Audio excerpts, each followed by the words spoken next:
It's the perceiver. It's the perceiver of the outer world in which we act as well as the inner world in which we dream.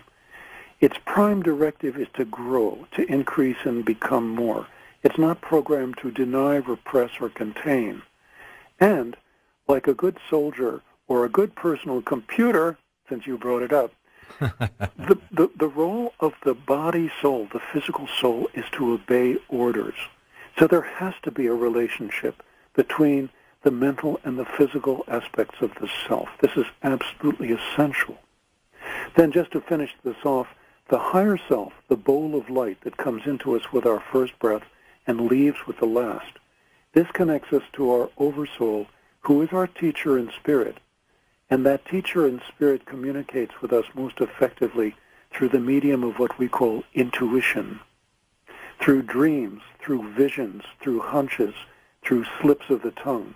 This is how the spiritual aspect of the self exerts its influence on us during life, which reveals that really the spiritual level of the self, the higher self or the overself, is the teacher. It's the spirit teacher. Hank, the relationship between the three is essential. Yes, George. Did the shaman ever lose his temper, lose his cool? I never saw him lose his discipline in all the years I knew him. He had made certain decisions, I think, about the negative polarity, and he just refused to go there anymore. Okay, let's go to Beaumont, Texas. That's where we're going. First-time caller Christina is up on Coast to Coast land. Hi, Christina. Hi, how are you? Okay, thanks for calling. Oh, yeah, I'm a little nervous. I apologize. Oh, you're fine. Well, I have a question. How do we figure out who we actually, what our path is actually going towards, who we actually are? Because I listen to your show, and people listen to your show and tell me that I have a lot of the things in common with the stuff that you talk about. Mm-hmm.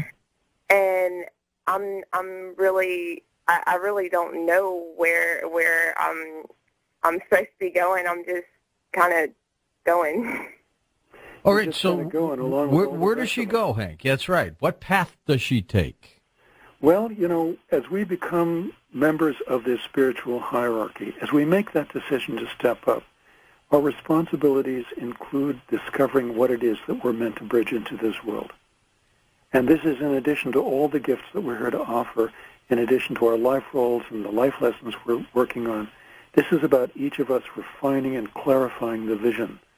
For the vision permeates all of us, and it evolves and changes as we evolve and change. So welcome to the club. It's a very nice club. There are no dues, there are no committee meetings, just reverence.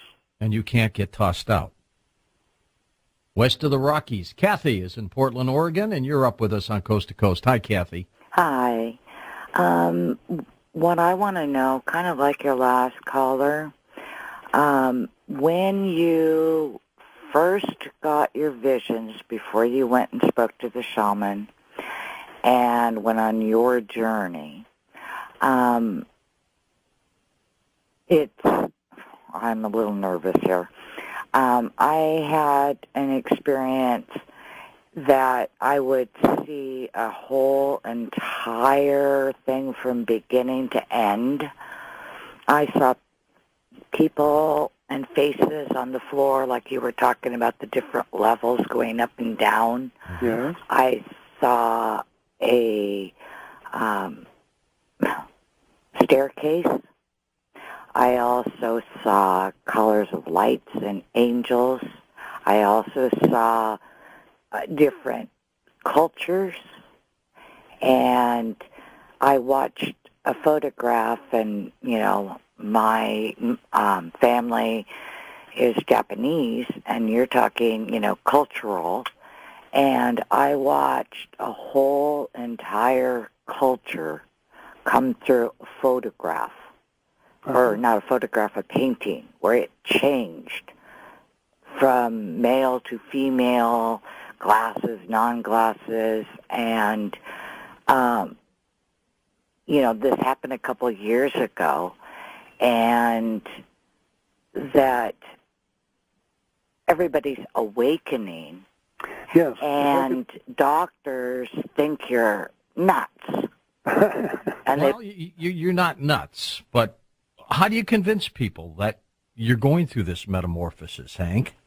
Well, I might just put in here that these are not unusual experiences. In fact, the majority of people in our country and in our world have had experiences like this.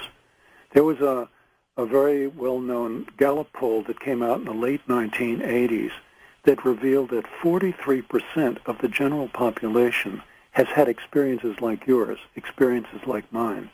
This reveals that the pool of water is very deep. And, in my workshops, I've, discovered that at least, I would say 85% of the people that come into my workshops can vision to some extent. And I would say that about half of us are real naturals at it, are really good at it. And this has given rise to this understanding that I have that there is some sort of genetic program on our inner hard drive, which means our DNA. And when that program is double-clicked with the right mouse, it might be fatigue, it might be contemplation, it might be the drum. Hey, it could be hallucinogens if people are inclined in that direction. But hallucinogens are not the only way. There's a real technology of transcendence that was developed by the shamans of the indigenous people across time. And this technology is about helping us to expand our conscious awareness so that we can perceive in that expanded way that you've just described. All right, thank you, Hank. Mike is in Wisconsin. One or two more callers. Go ahead, Mike.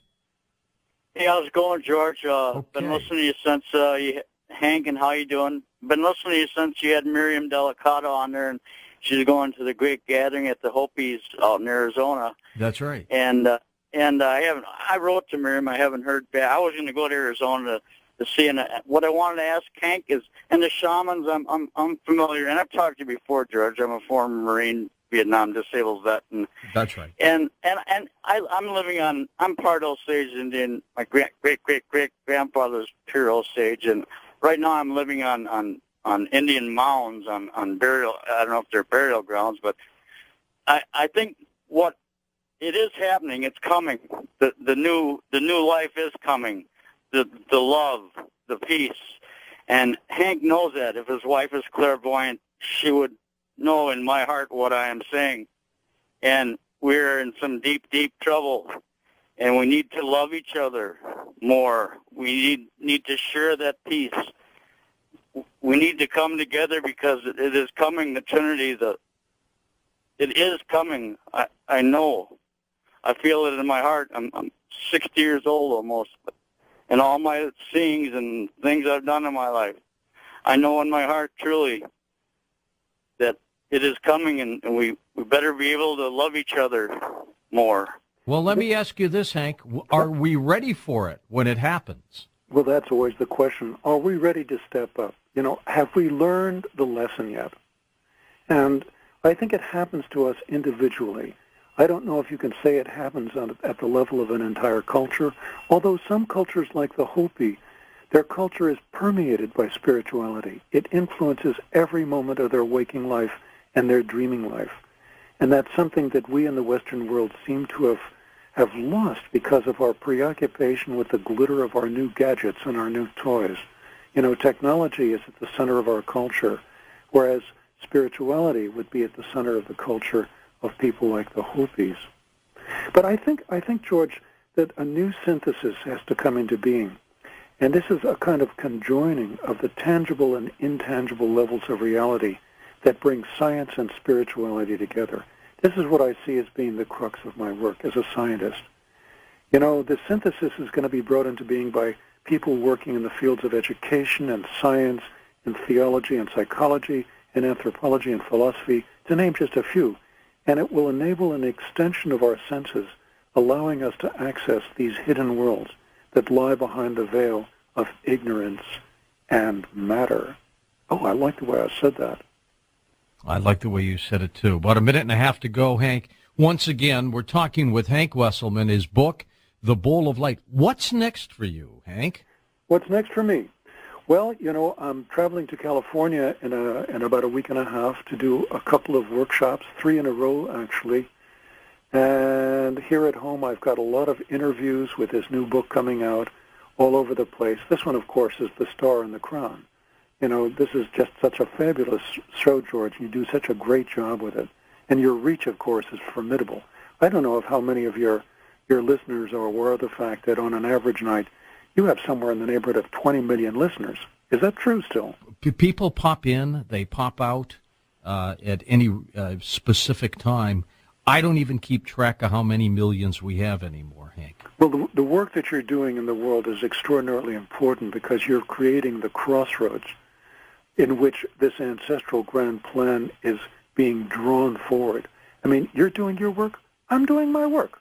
My wife is doing her work. You know, we're all in this together.